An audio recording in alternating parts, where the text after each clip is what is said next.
So friends, आज की class में हम देखने वाले हैं corporate identification number, that is CIN number को डिटेल में समझने वाले हैं कि भाई ये सिन नंबर होता क्या है, कौन इशू करता है और इसके अंदर जो वो स्ट्रक्चर है वो क्या है, उनके डिजिट का मीनिंग क्या है। ठीक है, चलिए जी स्टार्ट करते हैं विदाउट एनी फर्दर ड्यू। ये था कॉर्पोरेट आइडेंटिफिकेशन नंबर। सिन नंबर की फुल फॉर्म क्या होती है? Corporate identification number. सिन ये एक 21 डिजिट का अल्फा न्यूमेरिक कोड होता है, यानी इसके अंदर अल्फाबेट्स भी होते हैं और न्यूमेरिक कोड्स भी होते हैं। और ये कुल मिलाकर के कितने डिजिट का होता है, तो आप लोगों को ध्यान रखना है, ये होता है हमारे पास 21 डिजिट का। कितने डिजिट का होता है दोस्त? 21 डिजिट का। तो भाई ये सिन नंबर जो है कौन देता है? Issued to companies. पहली बात तो किसको इशू करे जाएंगे? कंपनीज को।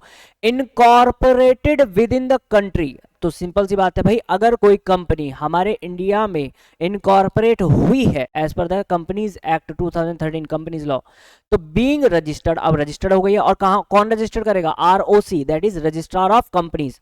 तो हर स्टेट में जो आरओसी होता है, हर तो वहां पर क्या होता है कि आरओसी जो है वो एवरी स्टेट का वो आपको बताता है कि भाई आपको कैसे रजिस्ट्रेशन लेना है, उसके वहीं पर आपको अप्लाई करना होगा।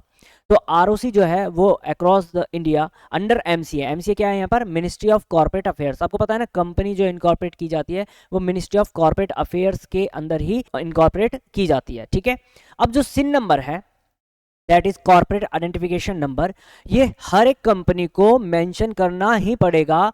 कहां पर? जो भी फॉर्म्स एप्लीकेबल होंगे उनके ऊपर, जो सबमिट कराने मिनिस्ट्री ऑफ कॉर्पोरेट अफेयर्स में, यानी एमसीए के अंदर जो आपको फॉर्म सबमिट कराने, उन सभी फॉर्म्स पर आपका सिन नंबर मेंशन होना मैंडेटरी है। और ऑडिट में, रिपोर्ट्स में, बिल्स पर, इनवॉइसेस पर, टैक्स इनवॉइसेस पर, इन सब पर आपका जो सिन नंबर है वो मेंशन होना ही चाहिए। क्लियर है? कितने डिजिट का होगा? 21 डिजिट का। क्लियर है या नहीं है? समझ में आ गया? अब सर एक बहुत बेसिक सा क्वेश्चन आता है कि जो एलएलपी है, लिमिटेड लायबिलिटी पार्टनरशिप, वो भी आरओसी के पास ही जाकर के रजिस्टर्ड करानी होती है, तो क्या उसे भी सिन नंबर दिया जाएगा? तो नहीं जी, इस बात को ध्यान रखिएगा, सिन नंबर सिर्फ और सिर्फ कंपनी के केस में दिया जाता है आरओसी द्वारा। लेकिन अगर एलएलपी आप रजिस्टर्ड करा रहे हैं आरओसी के यहाँ जाकर के, तो आपको सिन नंबर नहीं मिलेगा, आपको मिलेगा एलएलपीआईएन, यानी limited liability partnership identification number, LLPN. ठीक है, तो और ये 7 डिजिट का होगा। कितने डिजिट का होगा? 7 डिजिट का होगा। क्लियर है? तो एलएलपी के केस में आरओसी के पास ही जाना पड़ेगा रजिस्ट्रेशन लेने के लिए, लेकिन वहां पर आपको सिन नंबर ना दे करके एलएलपीआईएन नंबर दिया जाएगा, जो कि 7 डिजिट का होने वाला है। और आज की क्लास में, आज की वीडियो में हम लोग सिन नंबर को पूरा देखने वाले हैं, सिन नंबर की सारी जो जानकारी है वो देखने वाले हैं। क्लियर है या नहीं है? तो अब आपके सामने सिन नंबर जो है वो मैंने यहाँ पर आपको शो कर दिया है। तो कुल मिलाकर के जो हमारा सिन नंबर होगा वो होगा कितने डिजिट का? अभी मैंने आप लोगों को बताया, जो हमारा सिन नंबर होगा वो होगा 21 डिजिट का। कितने डिजिट का होगा जी? 21 डिजिट का। ये जो 21 डिजिट हैं ये आपको इस तरीके से देखने के लिए मिलेंगी, इसमें अल्फाबेट्स भी हैं और न्यूमेरिकल वैल्यूज भी, अल्फाबेट्स भी और न्यूमेरिकल वैल्यूज भी हैं। तो अब इनका क्या मतलब होता है वो सारा का सारा मैंने यहाँ पर आपको मेंशन किया है। चलिए जी स्टार्ट करते हैं। तो 21 डिजिट का हमारा कोड है सिन नंबर, और ये स्टार्ट होगा या तो यू से या फिर एल से। जो इसका फर्स्ट लेटर होने वाला है या तो वो यू होगा या फिर वो एल होगा। ये आपको बताता है आपका लिस्टिंग स्टेटस। क्या बताता है जी आपको? ये आपको बताता है आपका लिस्टिंग स्टेटस, कि आप लिस्टेड कंपनियां और अनलिस्टेड कंपनियां। अगर यहाँ पर एल है, सिन नंबर में आपको एल दिखाई देता है पहला लेटर, तो वो लिस्टेड कंपनियां, और अगर यू दिखाई देगा तो अनलिस्टेड कंपनियां। ठीक है जी, पहली बात क्लियर हो गई। उसके बाद यहां से लेकर के यहां तक 5 डिजिट जो है, नेक्स्ट जो 5 डिजिट है वो न्यूमेरिक होंगी, और ये आपका होता है इंडस्ट्री कोड।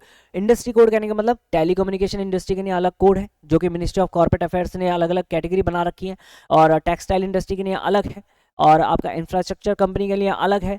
ठीक है जी, तो इस तरीके से आपका जो ऑटोमोबाइल इंडस्ट्री के लिए अलग कोड है। मिनिस्ट्री ऑफ कॉर्पोरेट अफेयर्स ने हर एक इंडस्ट्री टाइप के लिए कोड डिजाइन किया हुआ है, तो वो कोड यहाँ पर मेंशन किया जाएगा कि आप किस तरीके की इंडस्ट्री में वर्क कर रहे हैं। दो आपके पास होने वाली है डिजिट, ये होने वाली है अल्फाबेट। ये आपके स्टेट के कोड को रिप्रेजेंट करेंगी। MP that is Madhya Pradesh हो सकता है, एमएच आपका महाराष्ट्र हो सकता है, एचआर आता है तो हरियाणा, डीएल होगा तो दिल्ली। तो ये आपको बताएगा कि कौन से स्टेट में कंपनी रजिस्टर्ड हुई है, कौन से स्टेट में कंपनी इनकॉर्पोरेट हुई है। क्लियर है? समझ में आ गया? फिर उसके बाद नेक्स्ट 4 डिजिट जो होंगी वो होंगी ईयर ऑफ इनकॉर्पोरेशन। ये न्यूमेरिक होंगी हमेशा, ईयर ऑफ इनकॉर्पोरेशन, यानी किस साल में आपकी कंपनी इनकॉर्पोरेट हुई है। तो यहां से आपको पता चल जाएगा क्लियर है जी। फिर उसके बाद में नेक्स्ट जो 3 डिजिट होंगी यहाँ पर आपको पता चलेगा कि आपकी कंपनी किस टाइप की है, यानी आपकी प्राइवेट लिमिटेड कंपनी है, पब्लिक लिमिटेड कंपनी है, फॉरेन कंपनी है, गवर्नमेंट कंपनी है, ठीक है जी, या फिर सेक्शन 8 कंपनी है। तो वो सारे के सारे यहाँ पर आपको पता चलेगा। अब ये जो कोड है यहाँ पर, ये जो 3 डिजिट का है PTC, ये यहाँ पर प्राइवेट कंपनी हो गया। क्लियर, मुझे कैसे पता है, क्योंकि पता है भाई, ठीक है, आपको भी बता दूंगा। तो अभी मैंने लिस्ट भी आपके लिए क्रिएट किया है, वो लिस्ट भी मैं आपको बता दूंगा कि कहाँ पर है, तो मैं वो लिस्ट दिखा देता हूँ। तो यहाँ पर एक बार ध्यान से देखिए, ये आपको यहाँ पर देखने को मिलेगा। क्लियर है जी, ये देखिए आप लोग। तो अगर यहाँ पर FLC आता है तो ये क्या है, financial lease company as public limited, ठीक है। FTC आता है तो फॉरेन कंपनी है, private limited company, subsidiary of a foreign company as private limited company. GAP general association public, GAT general association private, और GOI अगर आता है तो गवर्नमेंट कंपनी हम नॉर्मली बोल देते हैं। NPL आता है, अगर क्या आता है NPL, तो दैट इज सेक्शन 8 कंपनी, ठीक है। OPC आता है तो 1% कंपनी, PLC आता है तो पब्लिक लिमिटेड कंपनी है, PTC है तो प्राइवेट लिमिटेड कंपनी है। तो इस तरीके से मैंने यहाँ पर आपको दिया हुआ है, आप इसका स्क्रीनशॉट ले सकते हैं, वीडियो को पॉज करके स्क्रीनशॉट ले सकते हैं कि भाई यहाँ पर जो 3 डिजिट का जो कोड है वो किसको रिप्रेजेंट करे, किस टाइप की कंपनी को रिप्रेजेंट करेगा। क्लियर है या नहीं है? ओके, चलिए जी, बहुत बढ़िया। इसके बाद आगे आ जाए।